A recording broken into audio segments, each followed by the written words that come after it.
कराची में गंदम बहरान का खदशा। शहर में आटा मिल्स के पास 2 रोज़ की गंदम बाकी रह गई। फ्लोर मिल्स एसोसिएशन का कहना है कि हुकूमत ना तो कराची में गंदम लाने की इजाज़त दे रही है और ना ही तहरीरी मुआहदे पर अमल कर रही है।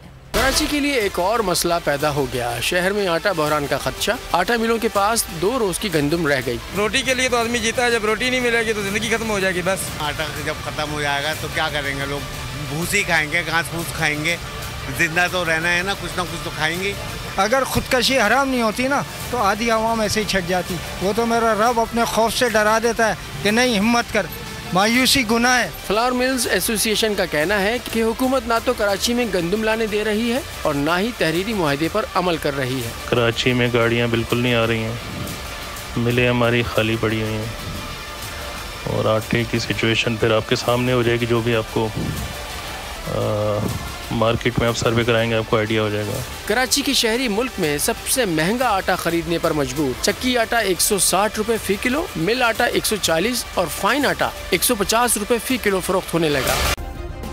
सब्सक्राइब करें और बेल दबाएं ताकि कोई खबर रह न जाए।